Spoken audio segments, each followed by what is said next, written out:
दूसरे जस्टिस आए हैं तो नीलेश ओझा को इंप्लीकेट करने के लिए 5 जजों की बेंच बन गई।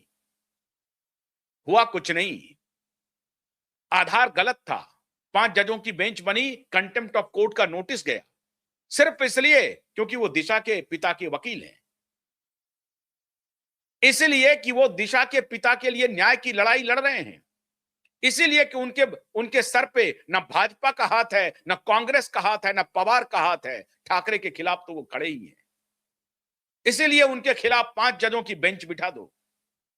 और जब उन्होंने तर्क दिया कि जिस आधार पर आपने मेरे खिलाफ कंटेम्प्ट की प्रोसीडिंग शुरू करने की बात की है, वो आधार ही गलत है, अब आपको कंपनसेशन देना पड़ेगा। नीलेश ओझा ने प्ली दिया कि अब आपको कंपनसेशन देना पड़ेगा। क्यों? क्योंकि जस्टिस रेवती मोहिते डेरे के खिलाफ जो उन्होंने कंप्लेन किया था, वो कंप्लेन वो मीडिया में आकर के नहीं किया था, जिस आधार पर आपने कहा कि आपने जस्टिस को डिफेम किया है मीडिया में।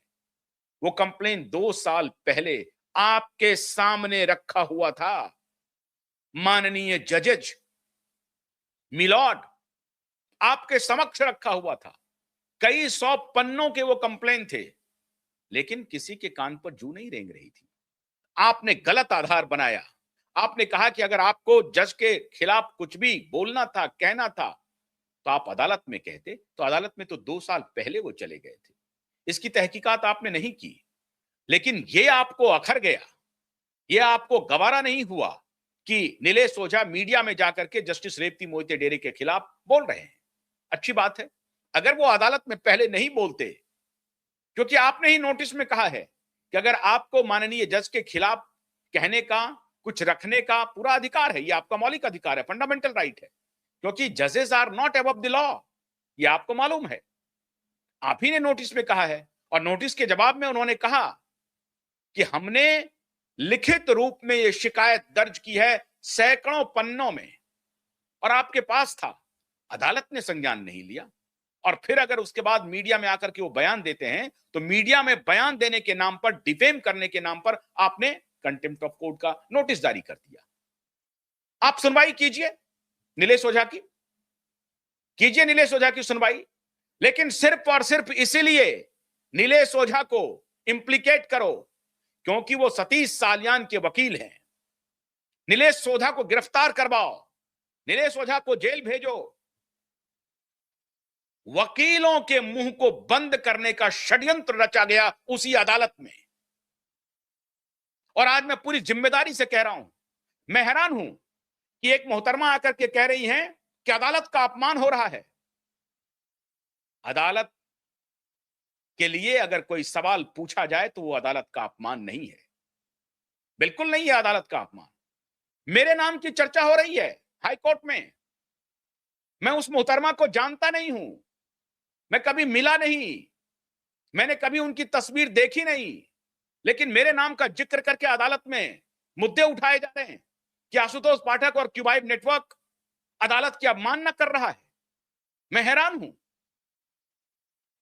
हमने कब अदालत की अवमानना की? हमें अदालत से सवाल पूछने का अधिकार है, हम जनता के प्रतिनिधि हैं, हमारा उत्तरदायित्व जनता के प्रति है, हमारी जिम्मेदारी जनता के प्रति है, और माननीय अदालत की भी जिम्मेदारी जनता के प्रति है।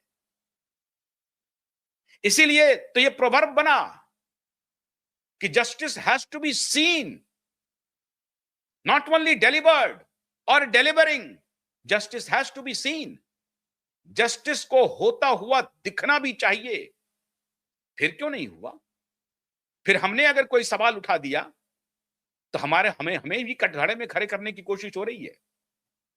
जो वकील एक निरीह अबला पिता को, जिनका कोई सुनने वाला नहीं है, मासिक इनकम उनका 10,000 रुपए भी नहीं है, वो अकेली बेटी थी जो ब्रेड बटर का इंतजाम करती थी, उसके साथ इतनी बड़ी दरिंदगी हुई, पूरी दुनिया जानती है, अदालत नहीं जानना चाहती है।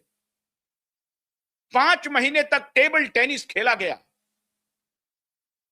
केस लॉ दिए गए नीलेश ओझा की तरफ से कि अगर पीड़िता के परिजन आकर के डिमांड करते हैं पुलिस इंक्वायरी की, तो एफआईआर दर्ज करना अवश्यंभावी है, इनएविटेबल है, ये सुप्रीम कोर्ट का केस लॉ कहता है।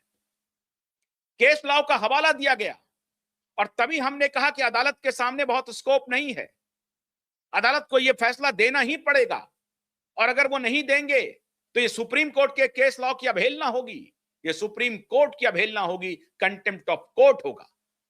और कंटेम्प्ट ऑफ कोर्ट जजेस के खिलाफ भी चले हैं, जजेस जेल की हवा भी खाए हैं, ऐसा भी रहा है कालांतर में। लेकिन मैं इस रेफरेंस में नहीं कह रहा हूं।